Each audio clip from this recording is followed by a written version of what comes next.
হইছে? কোশ না আর তোর চাচি তো আমার ছেড়ে চলেই গেছে। ও তার জন্য আবার করো। হাই রে হাই, জ্বালা রে জ্বালা। চাচা আবার করো কে? কি হইছে? কোশ না আর তোর চাচি তো আমার ছেড়ে চলেই গেছে। ও তার জন্য আবার করো। আরে না, এই যে কিস্তিগুলো আইবো, 2 কিস্তি বাকি পইরা আছে। তোর চাচি যে কিস্তি নিয়া পলাই গেছে অন্য ছেড়ার লগে, এই কিস্তির জন্য আজকে আমি তো বাড়িতে থাকতে পারবো না, বুঝছিস? ও তাই বুঝি। হ, চল খেতে যামু। কিস্তিগুলো আইলি যে আমগো দেখা না পায় বাড়িতে, 5 মিনিটে নিয়ে আয়। আচ্ছা আচ্ছা আচ্ছা, চলো। আয়। এই কিস্তির জ্বালা আর সহ্য হয় না।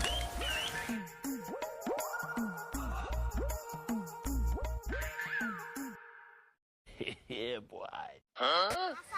কি হয়েছে? না ফোনটা দাও গান শুনি। ধরনে যে অবস্থা রে, আজকে কিস্তিওয়ালা যে কি করবো এরে তো বুঝি না।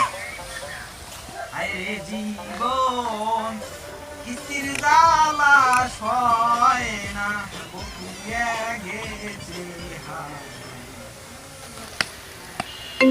চাচা কিসের ফোন দিছে? আরে কো চাচা বাড়িতে নেই। স্যার চাচা তো বাড়িতে নাই, পরে খেলে গেছে। কই কি রে? তোরে কইছি আমি এখানে। তুমি তো কইলা নো। ভাইস্তে এই কিস্তির জ্বালা যে কেবা করি বাঁচি, কিছুই তো বুঝতেছি না, কিছু বুদ্ধি দেস না কে? ও তাই বুঝি।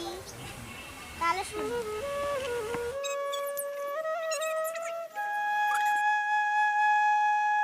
ভাইস্তে আই তাইলে, যাই তাইলে।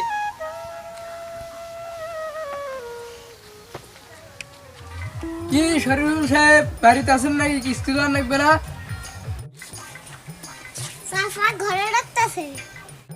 ও আমার জন্য নাস্তা বানিয়ে হচ্ছে মনে হয়, চারটে খাস।